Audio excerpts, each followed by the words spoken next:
Hello, Pirate Parents. This is Julie Taylor, and I work in the curriculum department at West Carrollton City Schools. The purpose of this video is to walk you through your child's remote learning platform called Google Classroom. Each day, your child will log on and access their classwork from their device. This video will help you support them as they navigate to a variety of places to complete their work. What is Google Classroom? Think of it as your child's digital links to learning. Teachers use Google Classroom to share assignments, homework, newsletters, and much more with students and parents. The first task that your child will need to do each day is to log in with either their badge or school email and password. Check with your child's teacher if you do not have this information. Once your child is connected to the teacher's Google Classroom, a parent email can be added for weekly updates regarding your child's progress. Upon logging onto the device, the district Symbaloo page will appear.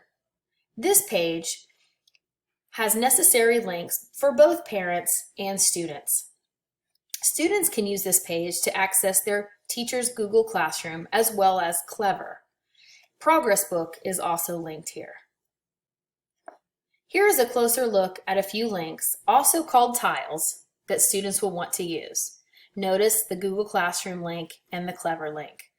I wanted to highlight a new set of links called Schools PLP because for some students, they will use this resource for some of their classwork, such as science, social studies, specials, and electives.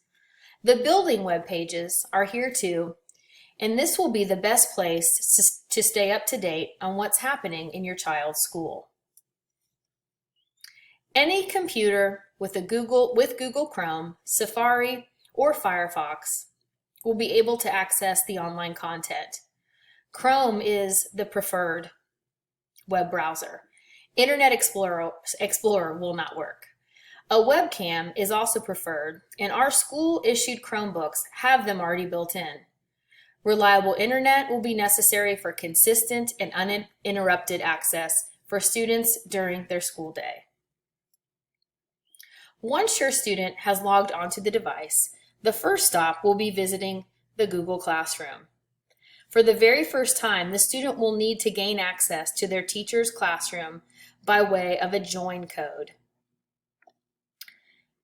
At the top of the Google Classroom screen, a student will need to look for the plus sign in the top right-hand corner to enter a join code.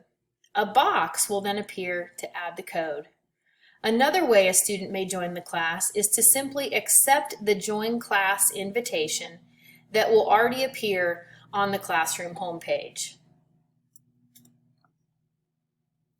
Once the student has gained access to one or more of the teacher classrooms, the class icons will remain on the student dashboard every time they log in. Inside the classroom, students will see a Stream tab and a Classroom tab at the top.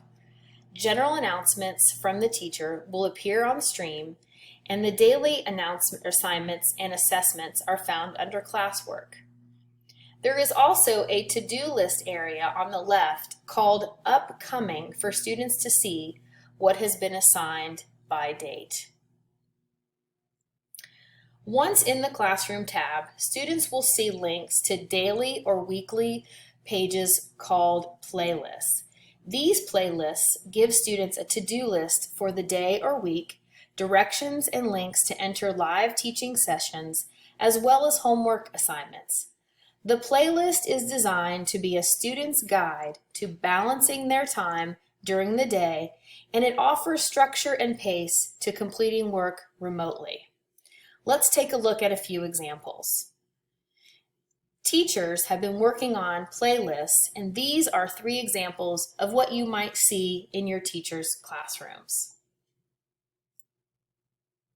On the playlist, there may be instructions to complete outside work of their teacher's Google Classroom, such as My Math, or Journeys, or Alex, Reveal and Study Sync for secondary students, as well as Schools PLP.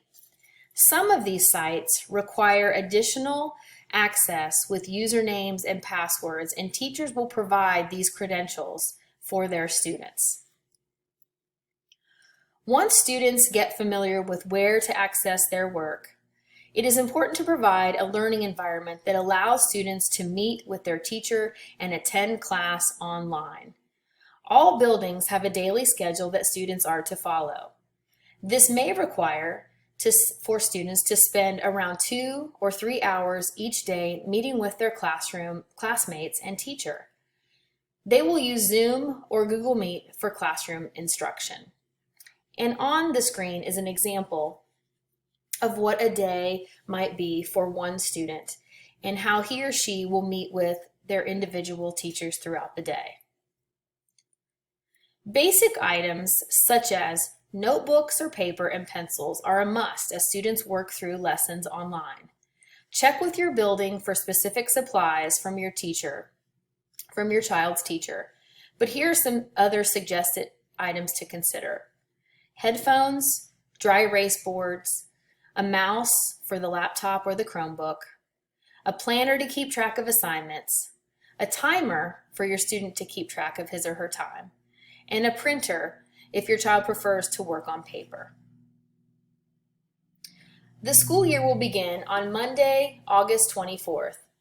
Elementary students can make one-on-one appointments with their teachers next week. Secondary students in grades 6 through 12 will follow a schedule allowing for small groups of students divided by their last names to be able to spend 3 hours in the building to meet with teachers. There will be safety protocols to follow, so please check with your building before arriving on your scheduled day.